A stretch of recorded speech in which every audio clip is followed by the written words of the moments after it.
Welcome to HANA Café, the Netherlands. And last time Jan complained a little bit about the setup. He didn't experience a cafeteria or a pub anymore. So we changed the environment into a cafeteria, into a cafe, into HANA Café, the Netherlands. And what we're going to do in the coming episodes, we like to see the real life stories from projects and customer implementations. How do you do extensions, customizations for a customer? Of course, in the old days, you had SAP and you did ABAP, and then you programmed it into the SAP system and you had customizations for your customer. But these days, we want to keep the core clean. We do not want to have custom code into the S/4HANA system, especially if you're running an S/4HANA cloud system. How do you do then the customization for a customer? And I'm very happy that today Sudip Ghosh joined us to explain all about that in an S/4HANA public cloud implementation for a customer. So welcome to SAP HANA Café, the Netherlands. HANA Café Nederland is een podcast met nieuws vanuit de SAP-wereld. In het café spreken de gasten en stamgasten over ontwikkelingen, innovaties, events of praten ze gewoon weer eventjes bij. Laten we snel naar binnen gaan. Welcome Sudip, welcome to HANA Café. Thank you for having Hopefully we can also welcome Jan, because he was getting the coffee hopefully. Hi Jan. Yeah. Sorry guys. Since we don't, What? This is an improvement, but we still don't have a barman. That's So the next. I'm taking up this task myself then. Yeah, very cool. So here you go, one Inside Track Netherlands cup for you. Yeah, Thank you so much. another Oh yeah, this is what I SAP just Inside realized. Track cup for you. We got a logo here on the cup. Yeah, so that's also for Awesome. our viewers today. So this is where the cool shit happens, as SIT&L mug. And before we actually kick off the show for today, it's I think good to say that next week Saturday we have SIT&L programmed. It's not in November, that is usually for the past 11 times it was in November, but now it will be in June. Yes. So if you want to join us here at Saturday for SIT&L, look it up at Meetup or something, but there is a program already also in the blog written down. SAP Stammtisch Yeah. on meetup.com, you'll find it. And another thing is that we have masterclasses just before the Inside Track itself. On Friday. So on Friday, everything is about low code, no code on Friday. First we have the SAP Process Automation Workshop, or Masterclass so to say. 3 hours by our product management from Waldorf. They're coming over specifically to teach you about the SAP Process Automation tools. And after that we'll have lunch, very important. And even more important we have a masterclass on AppGyver, low code, no code, app development after lunch from I believe 1 to 4 o'clock or something. Yeah. And, Very interesting. and is it a hands-on session? Hands-on, yeah. Oh, that's really nice. In I would real like life. to definitely join the AppGyver session for sure. Cool. Yep. All right. Join the next other week one as Friday. well because it's all, they're both visual and no code, low code and stuff. Process automation is also one of the next big things of That's for coming sure. from SAP. Yeah. You should have Lucky the Leo just in front of that and after that, because it was a little bit of an advertisement for our event next week, right? But it's all the same it's community. It's quite shameless plug. But important. So everyone is welcome to join on a Friday and on a Saturday. But today it's going to be about a different story. But for the people that are watching online right now, if you have any questions for today, please put them in the chat. Then we can bring it to the table and can Definitely, see if Sudip has any answers to that. Yep. Yeah. I would definitely try my best. Sudip, you have been here before, but maybe in short, can you introduce yourself? Oh, definitely. I was also before, but also I would like to introduce myself today. I am a business technology platform developer, or you can say more like architect, because I've been doing the business technology platform from last, let's say, 6 or 7 years. Because when this SAP Cloud Platform came, so that's the time I came into SAP world and started doing a lot of shit, but also in real nice way, because business technology platform main intention to bring in is to keep your core clean, because you do all the developments, all the customizations for not only the S/4HANA but also for other solution as well. And so that's what I've been doing. And recently my last couple of projects was more on the S/4HANA public cloud implementations, and just to give you a thought that public cloud implementation is not same like S/4HANA on-premise, because in S/4HANA on-premise you still have an opportunity to do a lot of custom code inside the core, because it's still the native or ABAP platform, but public cloud that's what is... I explained in the beginning. That's what we are used to in the 90s. That's when I started in the SAP world.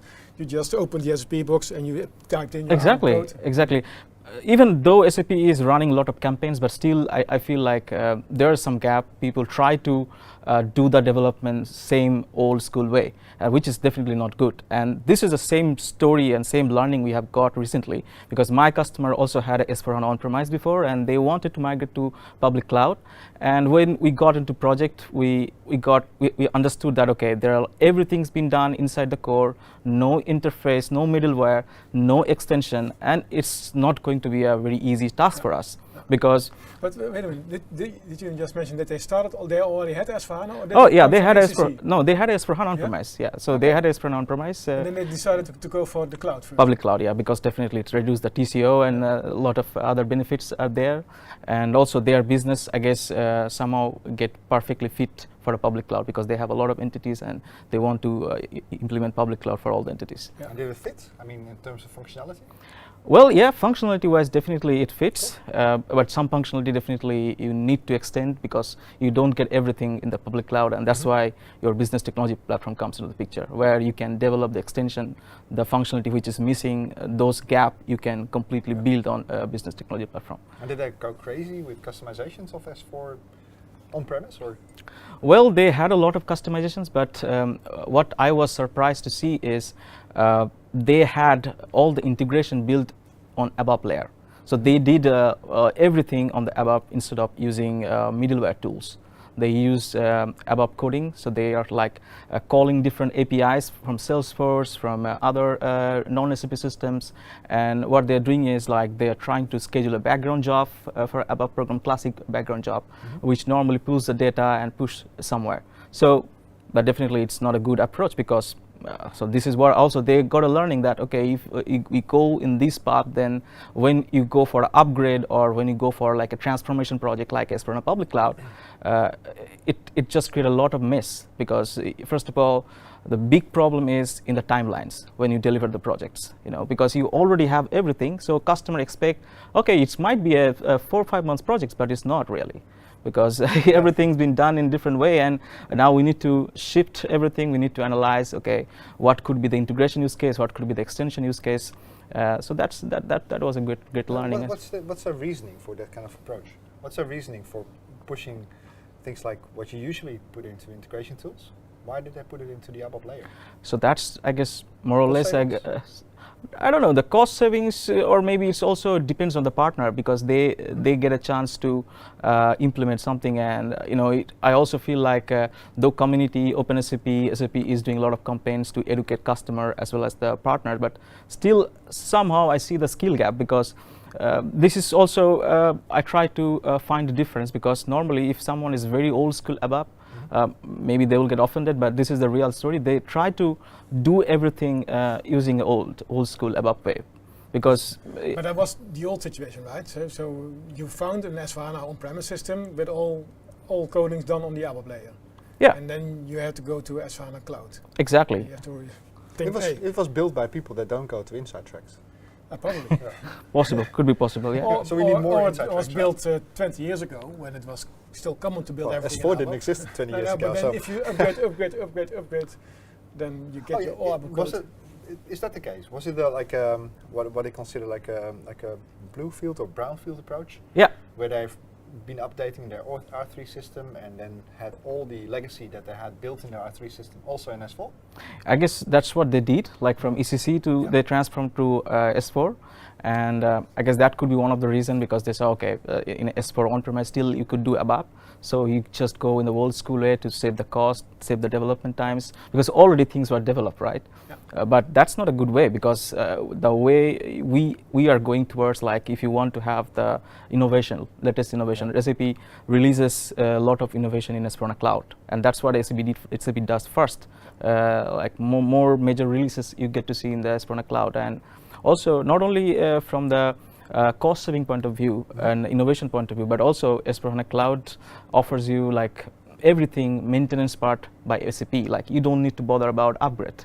You don't need to bother about the infrastructure. It's everything done by SAP. So it definitely drastically reduced the TCO, and I guess that's what like motivate them to go towards cloud. But definitely their foundation was definitely not good because they followed the old school way. They didn't use business technology platform. Did they say goodbye to a lot of custom code? I mean, what you mentioned is that S4 has a lot of innovations, newer innovations. Have they been able to get rid of custom code and started using those the SAP standard functionality instead? Well, yes, this is what we are doing right now. So definitely we had a lot of customizations, and the good thing about S/4HANA Public Cloud is you have to stick around standard because you cannot do much customizations, you know. And I guess this is really good way. It's one side, a lot of customer I see complaints about it because they don't get what exactly they needed. But the other side, it like normally makes you or force you to stick around standard and follow the best practices.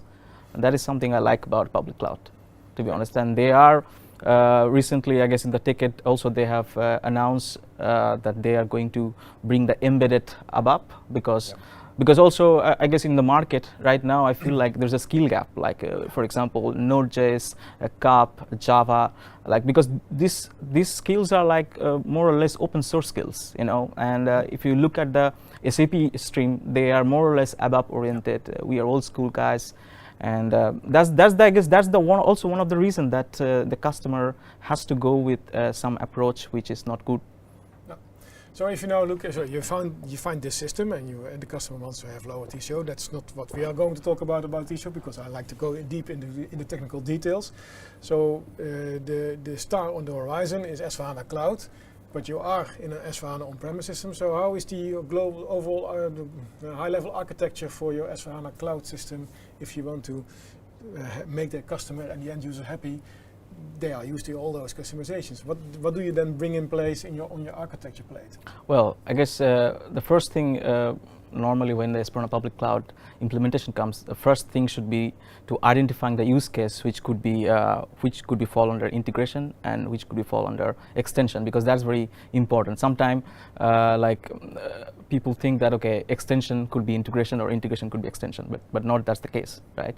So and also I guess in our cases, we completely followed the best practices. We used event-driven approach as much as possible because that's another good side of public cloud. It has a lot of benefits of directly integrating the S/4HANA Cloud Extensibility Service, which is in BTP. It allows you to make you completely event-driven architecture for integration as well as extensions. So more or less. We use the event-driven, using event mesh. Like let's say, for example, any business object get changed, let's say sales order or something. So it normally flows to kind of event mesh, and from there we normally process it further. Also, we use the SAP Cloud SDK heavily because that also allows you to do a kind of best practices, because normally sometimes people use a normal third parties Node.js libraries to make API call, but SAP Cloud SDK is really nice. It wrapped it up and it give you abstractions to do lot of things in very simple way. So you're using CAP basically? Oh yeah, CAP or or you can say the SAP Cloud SDK.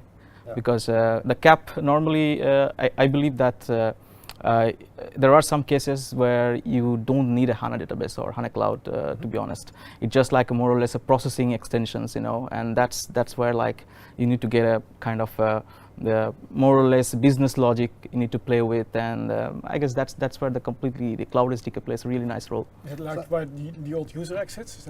Is that what you were referring to now? Sorry? Like the user exits in the past?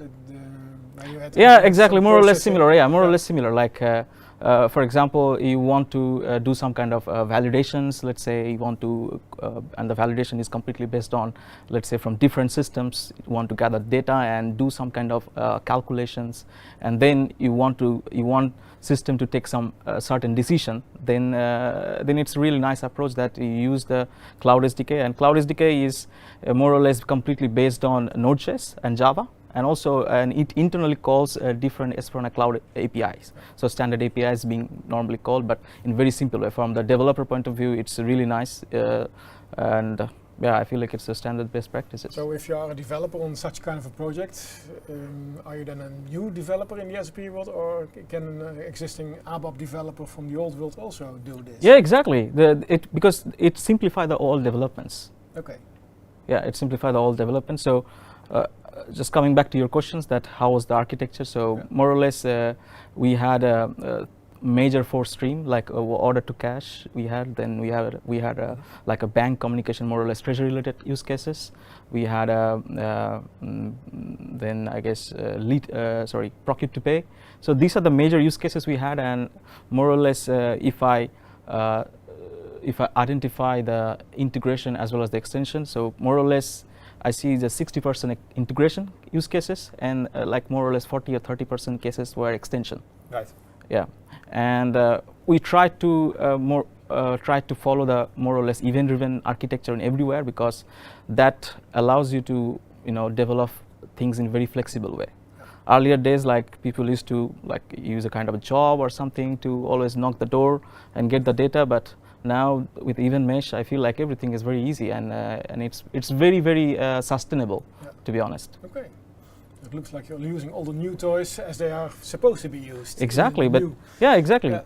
Yeah, So if you get the chance, if you start greenfield with an S4 public cloud edition, then I think you would have used the same approach and used the bleeding edge of SAP.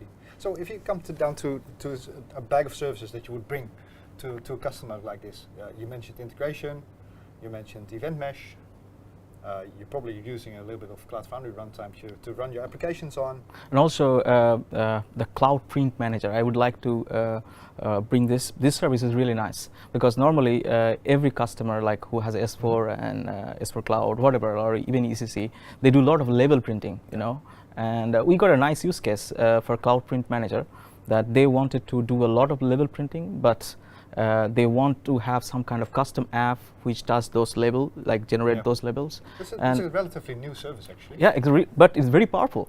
Very powerful. Like Yeah, maybe you should explain it a little bit for the people there in the podcast. What's the Cloud Print Not Manager? everyone knows this service. So we had a kind of use case that they wanted to, let's say, print a level of good receipts, and but it was more like some data they were gathering from different systems as well. And we had to build a completely custom UF application for it, running on a business technology platform, communicating with S/4HANA Cloud APIs, and then they wanted to just like print, like put a button, click a button, and they want this all the label to be printed, and that's where this Cloud Print Manager played a big role, because it allows you to directly connect with SAP BTP. So SAP BTP has a service. So normally what you do, like when someone click a button of print, then the data normally flows to the instance of the BTP site in the Cloud Print Manager. And the Cloud Print Manager is a kind of a software, it's like a kind of agent software which has been installed in a kind of a machines, which that machines has to be connected with a net in the same network with a printer. So normally whenever you push some data to the BTP, and it normally take it, and then it put it in the printer. So this is a really nice use case, but because normally in the cloud world we get not much to see this kind of use cases, but Printing is always tricky, right? Yeah, printing is always Through tricky. a Yeah. browser Yeah, so but if this you're running helps. a warehouse, and if you have warehouse operations, it will be very handy to have some labels on. Exactly. and Yeah. stuff. Yeah. Exactly. Yeah. And also we used AppGyver for doing the scanner. So so the in the scanner itself. yeah. Yeah. So basically, normally they had a different software for on-premise. They had a lot of custom auditor built, and what they did is like with some third-party software, they had a scanner solutions. But in S/4HANA Cloud, there is still, I feel like in the market, there is no standard scanner solution, because it's a new S/4HANA Cloud is very new, and all the warehouse inbound as well as the outbound processes are not much exposed via API.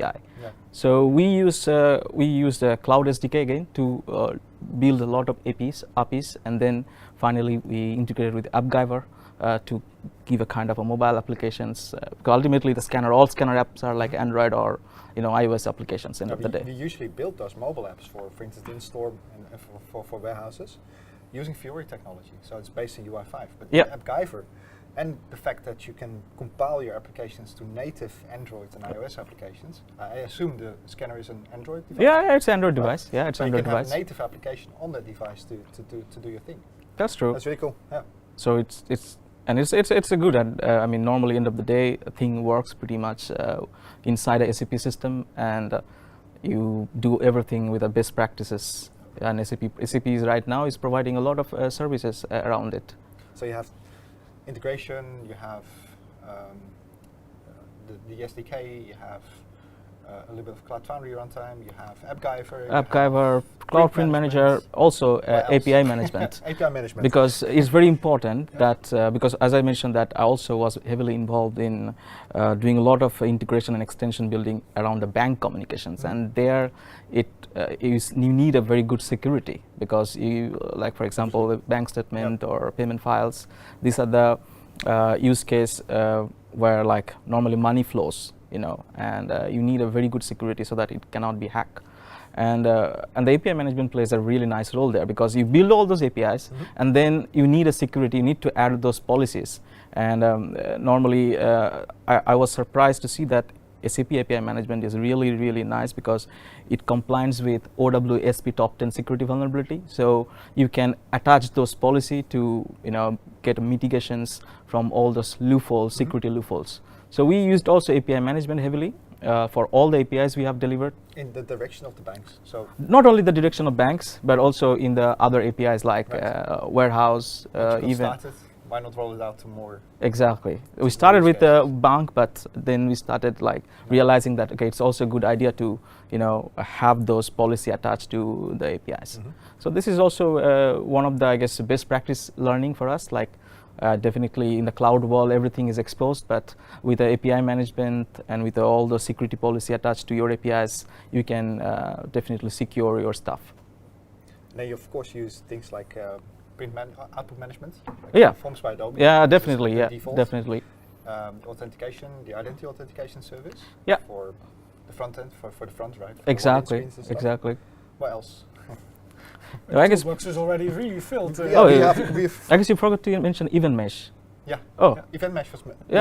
That was the key. That was the key. That was the key, and I guess event-driven integrations are right now becoming popular, not only in the SAP world, but also in the other areas. Okay, but then, so the customer decides we go for S/4HANA Cloud. Then to do all this fancy stuff, you need a toolbox, which is called BTP. Then they have their own business technology platform instance, probably. What else do you have on the architecture plate? Do you have additional systems to make all this work, or? Oh yeah, so because definitely like not all this SAP solution being used by customer, because as I mentioned that SAP is definitely good in some cloud solutions, some enterprise software, but not good in everything, like every area. Wait, what? Oh. Yeah. What about CRM? Stop the recording. Like no, I mean, kidding. So if you look at the CRM area, still like I guess Salesforce is completely dominating the business, and customers always try to choose the best of the breed. Like they always prefer to go with the best of breed kind of approach, and so definitely when you make an integration with non-SAP solution, then you have open connector. Yeah. So that plays a very nice role, because you don't need to rely on the adapter when you do integrations, because it ultimately end of the day open connector does most of the job. Yeah. It allows you to give a REST API and integrate very easily. So we also use the open connector for it. Yeah, last time we spoke about the integration flows that are purposely built for Salesforce as well in the HANA Café. Yeah, which is really cool as well. So apart from open connectors, there's also other ways. Yeah, I know that Rojo Consultancy, I guess, if I'm not wrong. Yeah. So they also have delivered a very nice Salesforce adapter. It's also available in CPI, and you can just use that.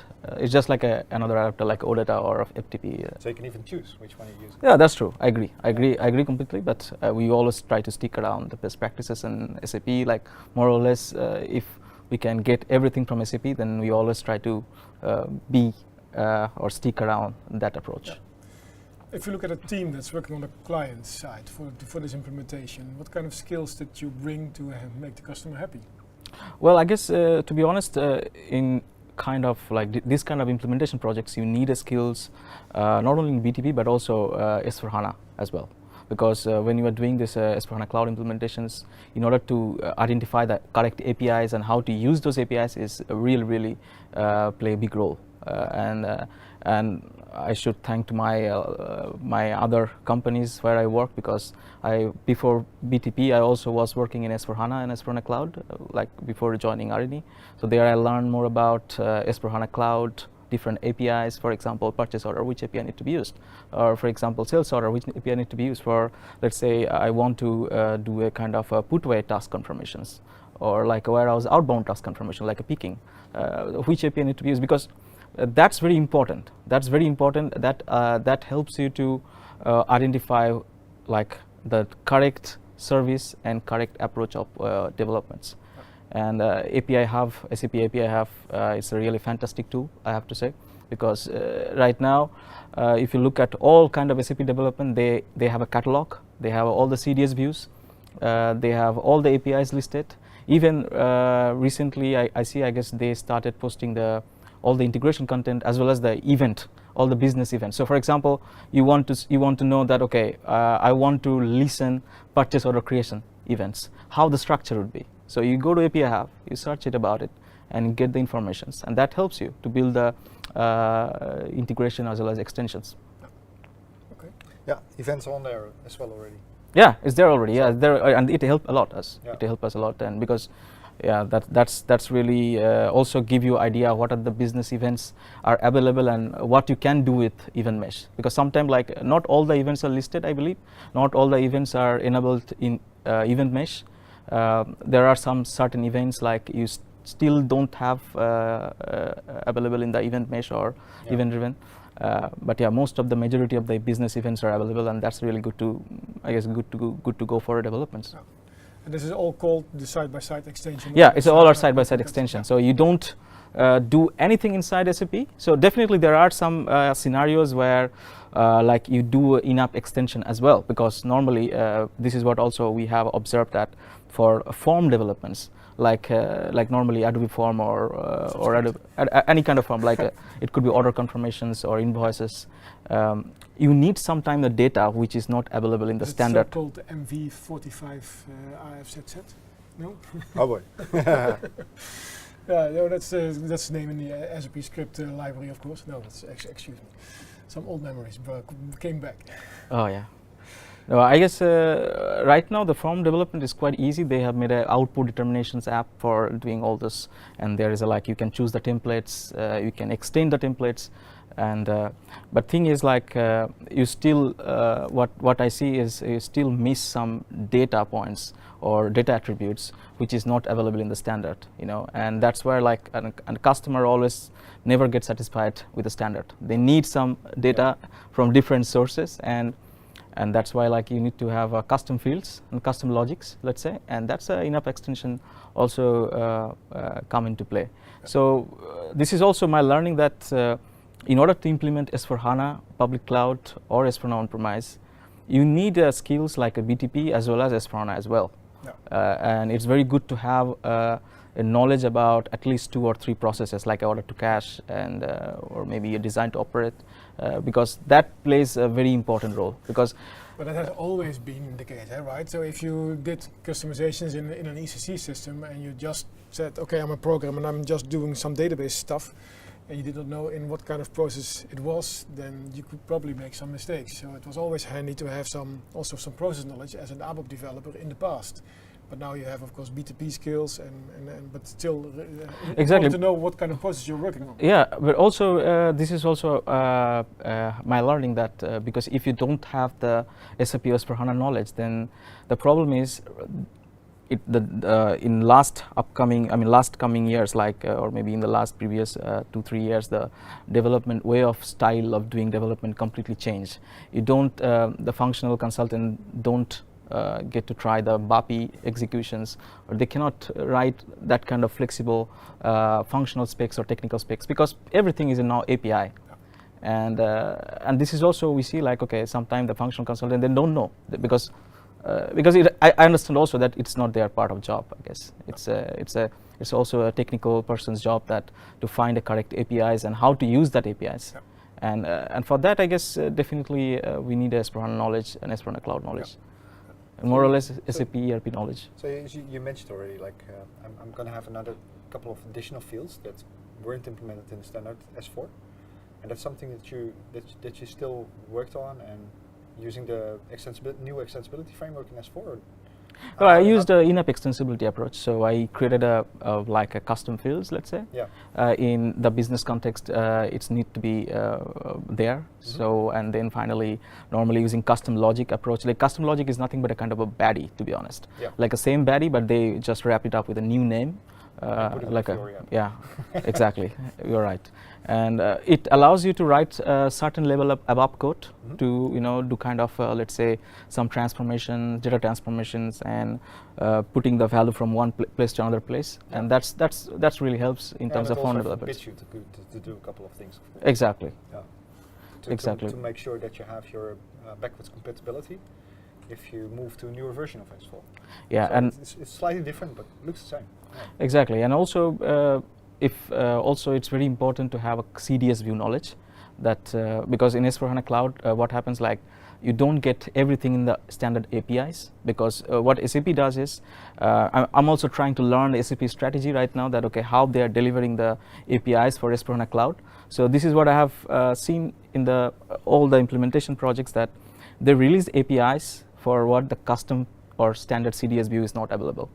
Okay, because in SAP S/4HANA Cloud, you cannot just create a CDS view and cannot expose API for every data source. So there are definitely standard CDS views are available, but those are again not available in the APIs. So you have a flexibility. You create a custom CDS view. You like bring multiple data model, make a join, and end of the day you create a custom CDS and then expose it as an external APIs or API. Yep. So these are the skills, I guess, very much needed to do S/4HANA Cloud projects. Did you come across use cases where you needed more information that you could potentially get from APIs or CDS views? Oh yeah. So there were use cases like where we didn't find much information in the standard APIs. Then we really looked like a little bit deep, that okay, what CDS view could offer. And then we found that okay, even right now that's what like a API Hub plays a very big role. You have a CDS view catalog. You can go and you can just search about your subject. Like let's say you need some information about a business partner, or you need information about contact person. So what are the CDS views are available there? And is that the data what is listed in the CDS view? Is it something useful for you? So this all information, I guess, you could get in the API Hub. Yeah, but what if it's lacking? What if you need more information? Well, yeah, then it's a big problem. I guess that's the reason they are bringing this above embedded above steampunk in S/4HANA Cloud, which allows you to directly get the data from a CDS view, which normally SAP is using for many standard applications. So those CDS views are not like whitelisted, because in S/4HANA Cloud there are CDS views, but they are not whitelisted, and when they are not whitelisted, you cannot use them. So that's the big problem. But with above embedded steampunk, that allows you to like get the data from there and develop APIs using RAP approach. So that's something like I'm also waiting for, because this, I guess, this is still not there in S/4HANA Cloud. But I heard that stuff that potentially breaks then, no? It's stuff that if you build stuff not on whitelisted APIs, then that software might break at a certain point in time, whenever SAP comes with a big upgrade or something, and those tables look differently. I don't think so, because normally this above embedded steampunk it's not exactly, I guess, sits on your S/4HANA public cloud. It's still like a little bit outside. It's not directly coupled. It's a decoupled system, I believe, but it has a certain capabilities to directly communicate with your data source, which is normally not whitelisted. Yep. So that gives you more flexibility when you go for upgrade. So you don't need to worry about what is there. So is there some kind of decision tree? So you come in and we're going for S/4HANA Cloud. There are some gaps because we had a lot of customizations and they are not in S/4HANA Cloud. So you identify a gap, and then how are you going to resolve it? There are multiple solutions, solution directions to solve it. Is there any decision tree that you use? Yeah, definitely. I use some decision tree. Like I had a 3 approach, like integration, extensions, and in-app extension capability. So I first analyzed the use case. Okay, does it really need to build a integration in the BTP, or does it really need to be build kind of extensions on the BTP?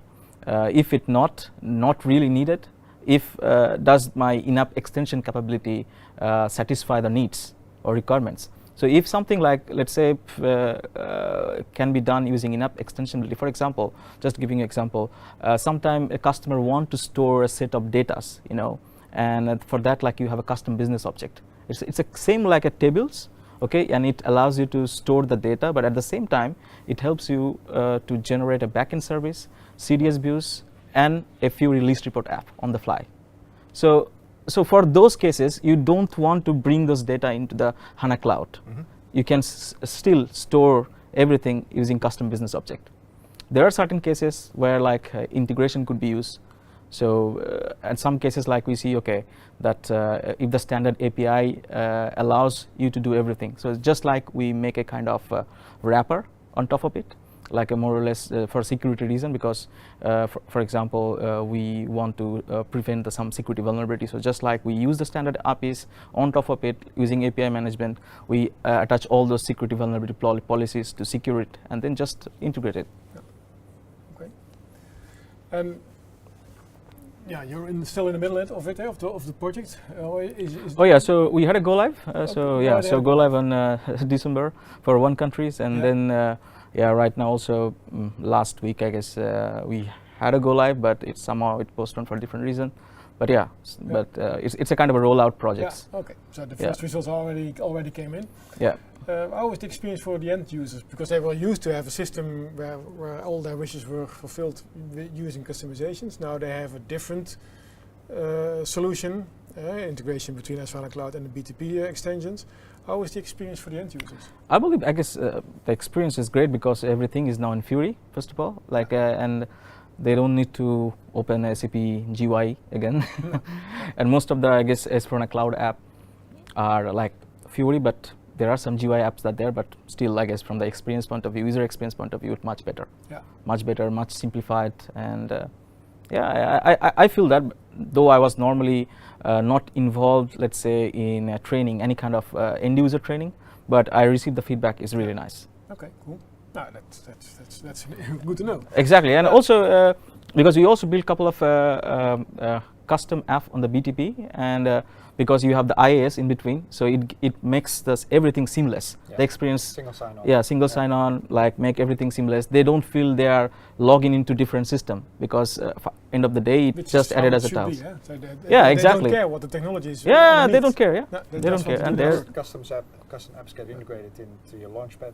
Exactly, you just add it as a tiles and make the single sign-on.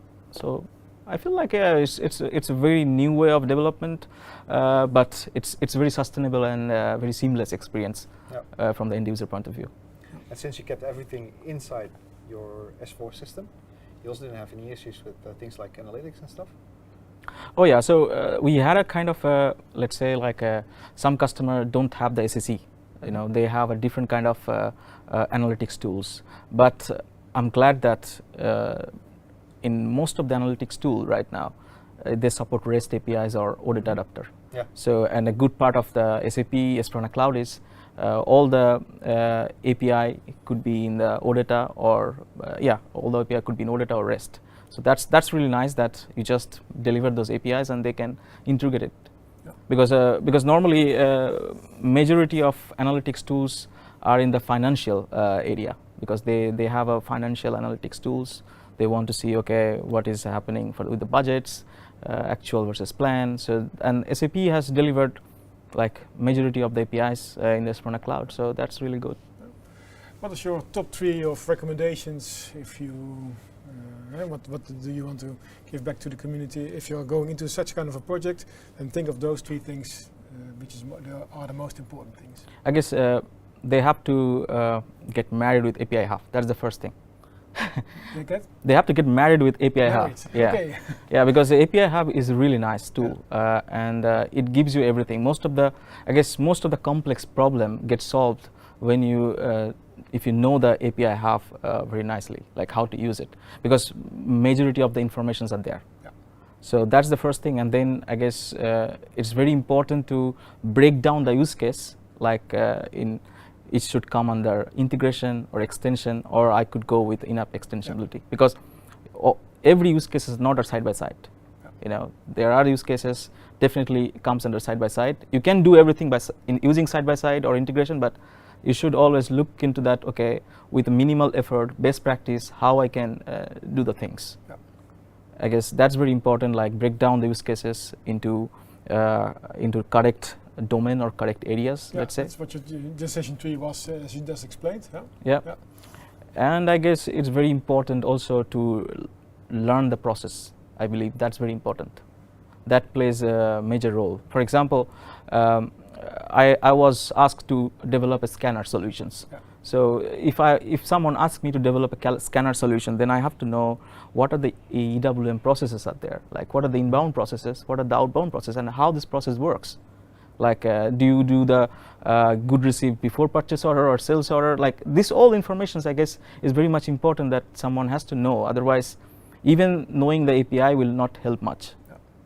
And yeah, these three, if someone follows, I guess they will have very less hurdle or very less challenges. Yeah. So you're using the what we call the process blueprints. Yeah. So even in the API Hub, there are like processes. Like there are another section for processes where you can just go and see like how the whole process works. Like they have the enterprise architecture design, like lead to cash. Then you have the recruit to retire. Then you have the design to operate. So those places you can go and you just like look into how the process works. Does the outbound delivery happen before sales order or after sales order? Yeah. So these are the things very important. I feel. I guess if someone more or less they understand these three, they follow this approach, then the implementing public cloud is not a challenge. Yeah. Okay. There's a massive amount of information there. Yeah, it is. It's almost unimaginable that SAP ships the API business apps for free. Exactly. We should charge for it. Yeah, that's true. Just kidding. Maybe you should give it.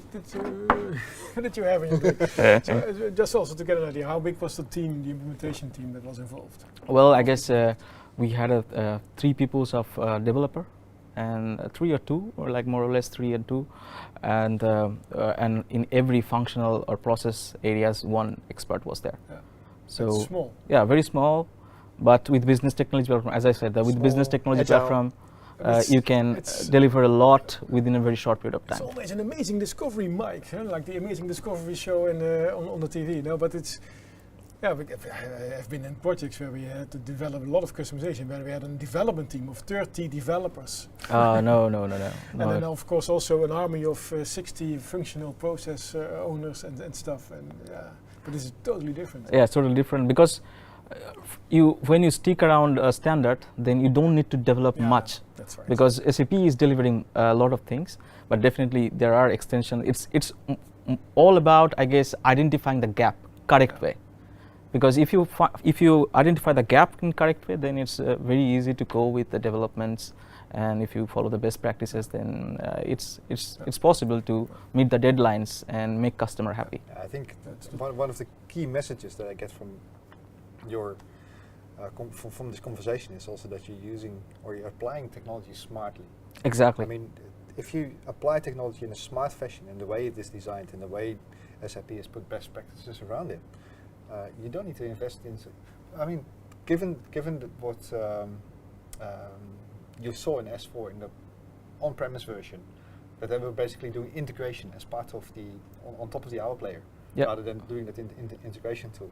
I think that's immediate cost savings if you go for an implementation and build stuff into the integration layer, rather than in ABAP, right? Yeah, In ABAP, exactly. You'll be programming with 30 people to build one integration flow, Yeah. while you can do this with one person. That's true. Integration to That's the true. staff. Because yeah, that's true. And at the end, also, for example, today is for a public cloud. Maybe tomorrow something else. SAP will be.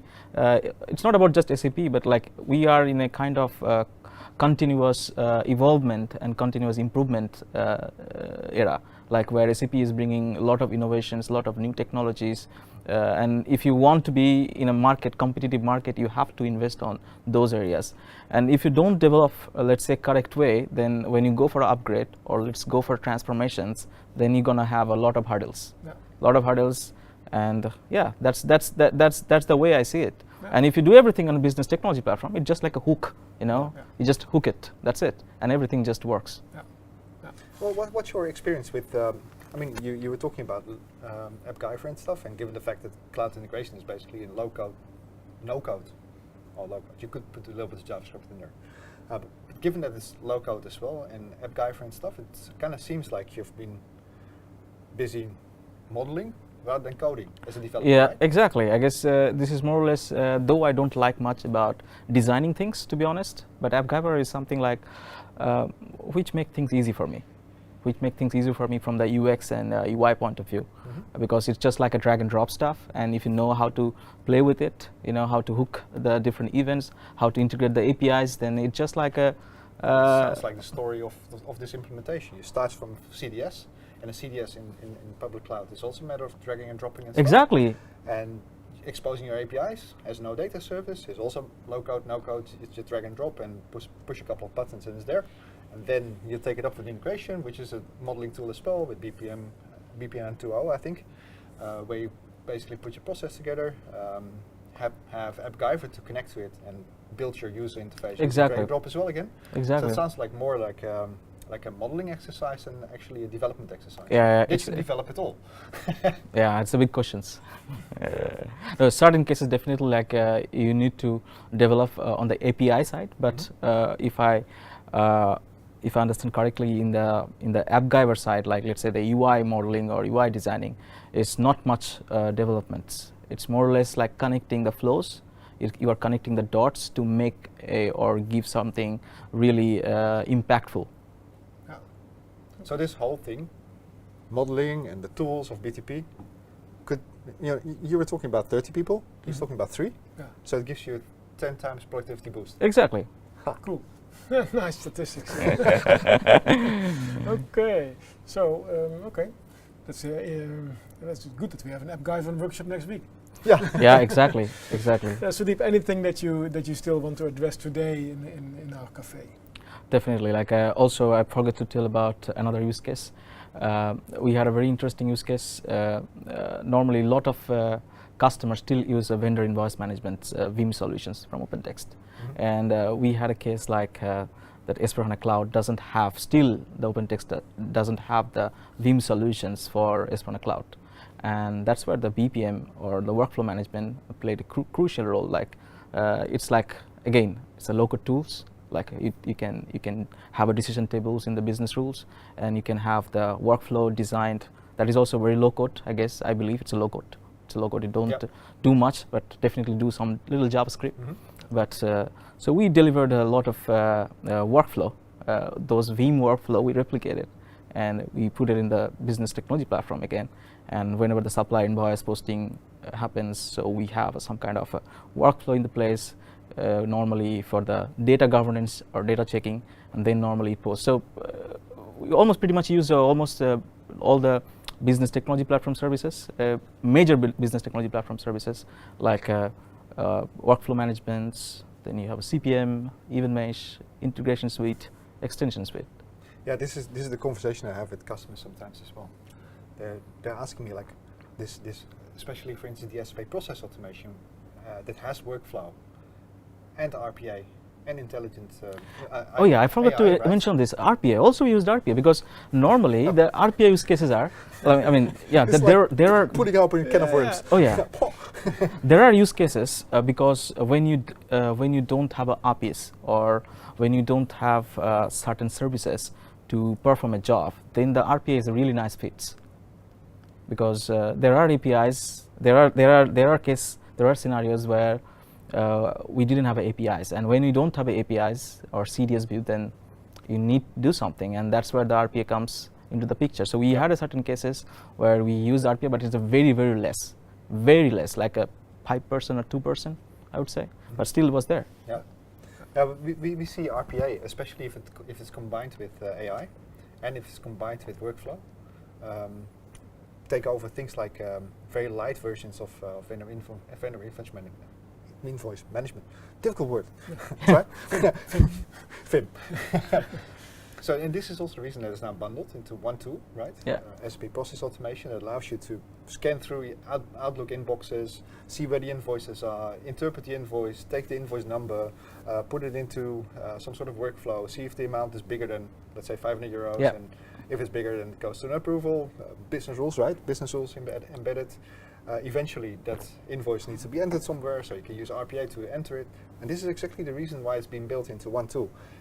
And this is also the reason that customers ask me, so if I have this SPA, can I build an Vim Lite with it? And the answer is, Yeah, answer is yes. cool, right? Answer is yes, definitely. I guess even the But you are answering questions from customers. Yeah. But you have built the solutions already. exactly. Yeah, cool. Yeah. So this is what the Friday morning is about, SPA.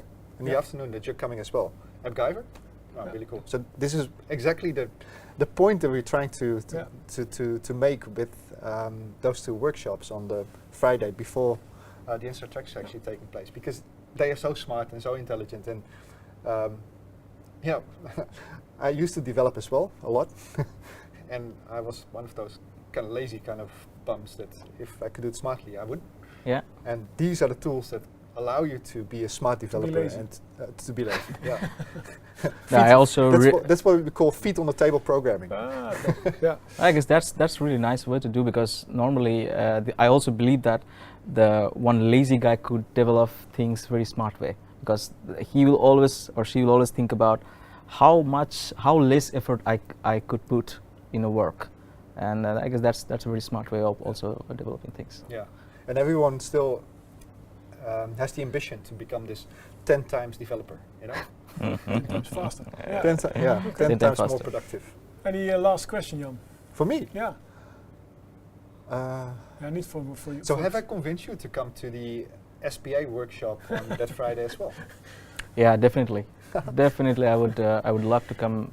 I was initially thinking about the masterclass because also it was not very much clear to me that what exactly we're going to do. But now it's much clear that we're going to Hands-on. learn a lot of hands-on. It's more like a code jam, if I understand Yeah. correctly, right? It's like a Netherlands version of code jam. Yeah, so we also have in the past we had the coach and team doing the hands-on session for the workshops on the day before the Citadel. Yeah. It's quite similar, except that the word coach jam seems to be trademarked. So we're not using the word coach jam, unfortunately. Maybe for next time, but it's just a matter of timing and stuff. But it's the same concept. Yeah. Same concept, Yeah. just different name. Yeah. Really nice. Yeah, really excited to be part of that, and definitely hope a lot of learning. Yeah, and definitely be hands-on as well. That's what we are interested in. Yeah. But thank you so much, Sudip, for today. It's you brought a box of tools and solutions, and you opened the box of Pandora, and everything was in, and you were talking to customers about that, explain what the tools can do, but you have used those tools as they are meant to be used. Yeah. I'm just Exactly. talking about it, he simply does it. Yeah, so That's he's a big 10 times difference. faster. That helps you in your laziness, Jan. No, but it was amazing to hear this real life story about S/4HANA Cloud, and then using side-by-side extensions on B2B, but also with your decision tree to go either for extension or for integration or for in-app extensibility. Yeah, super. Really learned a lot. Thank you very much. Thanks for having me. And you're also a speaker on Citadel next week. Exactly. Yeah, so that's really cool. So I think we promoted the event enough. Yeah. But I will use some links somewhere in the show notes for today's session. Yeah, and there's still seats available Still seats available. for both the masterclasses Yeah. as well as the inside track. Yeah. And good food, I heard. And good food. Yes, sure. So thank you very much, Sudip. Thank you very much, Jan. Thank you. Thank you, Twan. Yeah. Thanks to you for Always organizing an honor. such kind of Yeah, show. it was really fun in our new cafeteria. Oh yeah. Thanks for joining today online during HANA Café Netherlands about extensions in the S/4HANA Public Cloud implementation with Sudip Ghosh. If you have some interesting stories to tell, about real-life project implementation, S/4HANA Cloud or S/4HANA on-premise, but using new technology like on the Business Technology Platform. We, Jan and I, are really happy to welcome you in our cafe and have a discussion with you as well. So please let us know, and then we will program you in one of the next sessions for HANA Café The Netherlands. Thank you for watching and have a nice weekend. Thank you. Dankjewel voor het luisteren naar deze aflevering van HANA Café Nederland. Heb je feedback voor ons? Laat het dan zeker weten. Wil je ook een keer aanschuiven in het café? Stuur ons een berichtje en geef gelijk aan waar je het over wilt hebben. Tot de volgende keer!